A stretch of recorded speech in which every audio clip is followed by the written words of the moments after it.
We are going to look at a question from the 2014 exam. It is question 2, which is a knowledge question for 10 marks. The syllabus areas included are the following: internal auditors and value for money audits, documentation of audit evidence, and audit sampling. You must be careful with timing in the exam, especially as many of these questions are broken into subsections. You may spend longer than is necessary on some of these smaller questions and overrun on the exam as a whole. Therefore, aim for spending 1.8 minutes for every mark.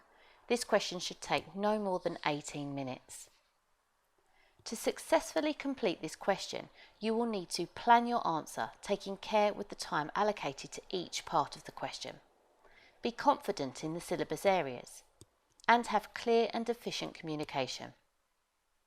It may be worth pausing the video at this point and printing off the exam question, and that way you can follow as we talk through it.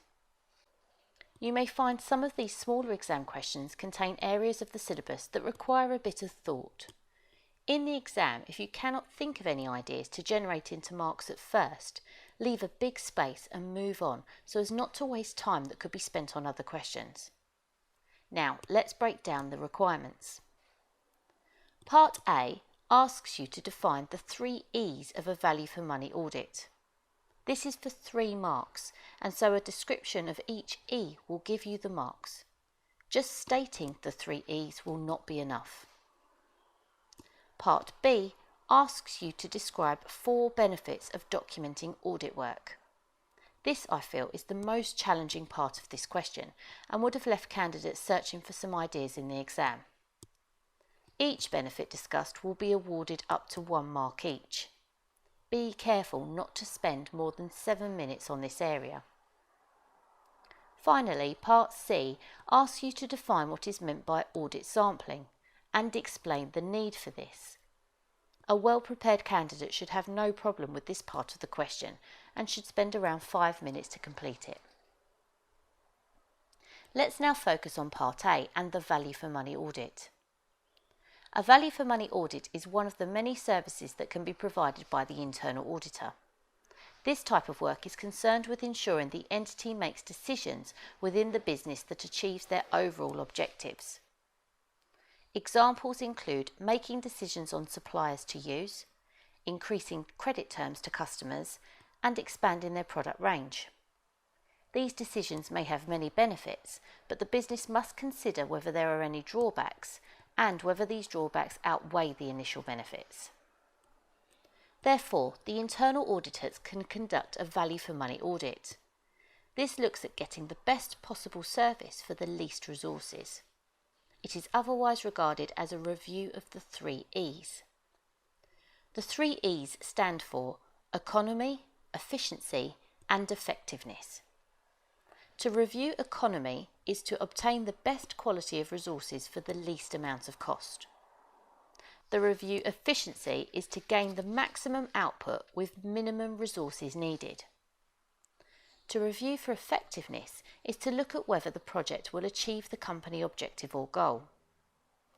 To lay out these definitions on paper will gain you 1 mark each, therefore achieving the maximum marks in Part A.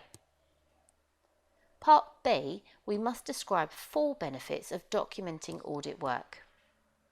ISA 230 is the auditing standard that tells us what is needed in terms of audit documentation and why they should do it. This standard therefore assists with the answer for Part B. Many candidates would have been able to score marks here if they had kept a clear head and thought about why documenting evidence is important. Here are a few ideas of the benefits. By recording evidence in the audit file, it proves that the auditor did the work. It makes them accountable for their work. This then gives evidence that they followed the auditing standards and any other relevant laws and regulations. It proves the work was completed in detail in case there was ever a need to prove it. The evidence documented will assist when forming the independent opinion on the financial statements at the end of the audit process. As we know, audits can take a long time to complete, with a lot of detail to cover. the audit supervisors will need to review the work, and by having documented audit work, they will be able to assess what has been done and whether it is enough. Documentation will also assist the engagement partner. They will need to form the opinion on the financial statements at the end of the audit process. They will therefore benefit from a review of the completed audit work and notes regarding issues found during the audit when making this important decision. By keeping record of the work completed, the evidence obtained by the auditors, and the conclusions drawn from the work, it will assist with future audits. The following year's audit team will be able to review the work when planning what to do for their current year. If you could outline any 4 of these points in the exam, you will achieve maximum marks. Part C asks to define what is meant by audit sampling and explain the need for this. A sensible plan for this answer is to define audit sampling for 1 mark and then think of 2 reasons why sampling is needed in an audit for the remaining 2 marks. Audit sampling is defined in ICAP 530. The official definition is that sampling is the application of audit procedures to less than 100% of items within a population of audit relevance, such as all sampling units have a chance of selection in order to provide the auditor with a reasonable basis on which to draw conclusions about the entire population. For 1 mark, you will be expected to write this or something similar. It is best to prepare a version you can remember for the exam. You would also have been given a mark for an explanation of the methods, therefore mentioning that the auditor can select a sample using the statistical or non-statistical methods is also acceptable.